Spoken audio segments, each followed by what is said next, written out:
come to think of it, forex is actually a war with the banks. They create liquidity, they take it out. They create novel highs, they take it out. They form chart patterns, they take it out. Most traders always complain, why am I always getting stopped out? I followed the rules, I bought at support, I sold at resistance. Why am I still getting stopped out? What could be the issue? What is the problem? Those are the banks working. What if I told you there's a way you could trade with the bank? Imagine how successful you would be if you could actually trade in the same direction with the banks. That's what this video is about. So I'm going to go through all that. But first, do me a favor, hit the like and subscribe button below. Let's go into it.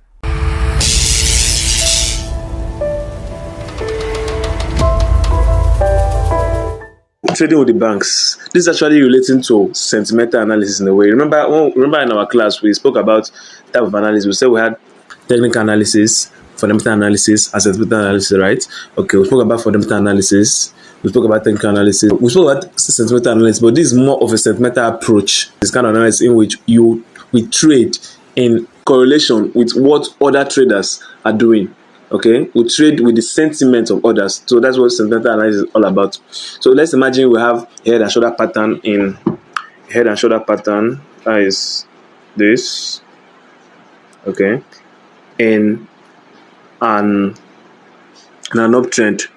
Generally, everybody believes that this is what a reversal pattern. Okay, if it was an uptrend, this would be a reversal pattern. Most traders are going to be taking their shots here or here. So since everybody is looking to take their shots at this position, it makes it a stronger zone for people to trade on. That is sentiment. You are trading basically on sentiment because you are trading in correlation to what you think other traders will be doing. Okay, that's why most people use volumes. Most people use volumes to trade. It's still kind of sentimental analysis in a way. So that is the difference between sentimental analysis and fundamental. Trading with bank is more of sentimental analysis. I said I'm going to show you how to trade with the bank. What actually happens is that every week, these big banks are talking about, they drop a quarter of their positions, okay?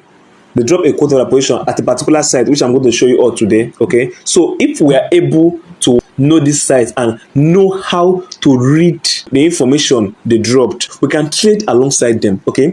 And when you trade alongside the big banks, you have a high probability of winning. So that is what this is all about. All right, so with regards to trading with the bank, there are three key components I want you to know about, okay? We have the commercial traders, we have the non-commercial traders, and the non-reportable traders, okay? I'm going to start with the non-commercial traders. Okay, non-commercial traders are actually the banks, okay? That are the big banks. We call them, some call them the smart money, some call them the market makers, some call them market mover, anyone they call them. But these are actually the people that have a high impact in the market, okay? These people are able to move the market in the direction they want because they trade with really large volumes and really large lot size, okay? So they're able to move the market in a certain direction they want.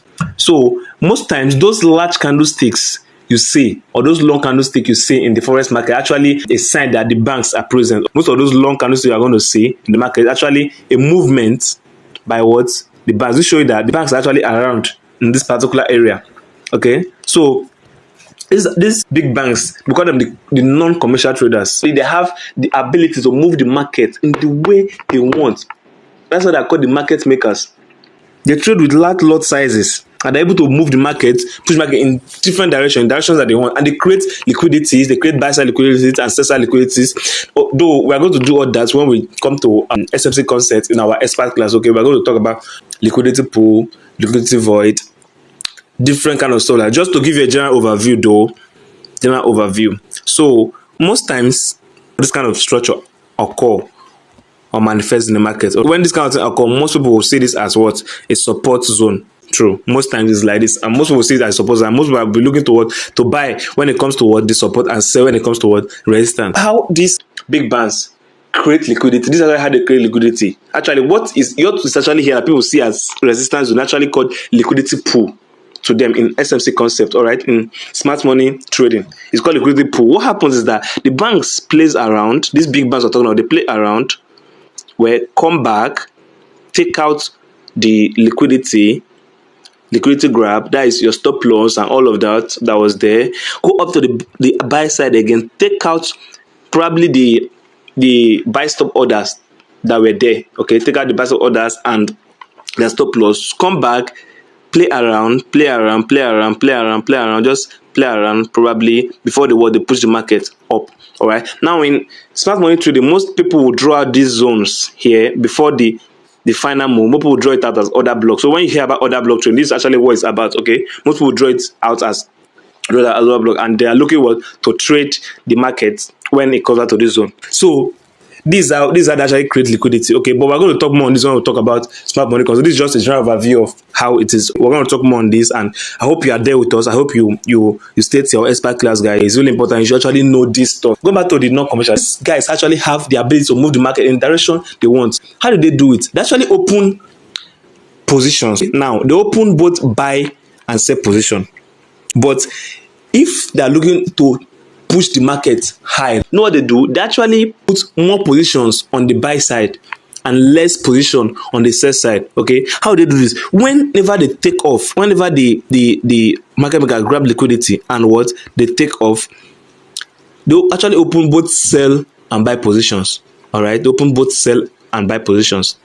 They're not in total control of what's happening in the market. They're able to move the market, but they're not in total control. A lot of things actually affect the market. A lot of things like fundamentals, news, all those actually affect the market. So they could actually, in a way, sometimes lose. Okay, so that's why they open both buy and sell position. But if they're looking to move the market higher, they open less of the sell position. Okay, let me say, okay, there were sell positions here, and they push the this market up. Eventually, they're going to what? Actually start adding more cells at this zone, just to come back and what?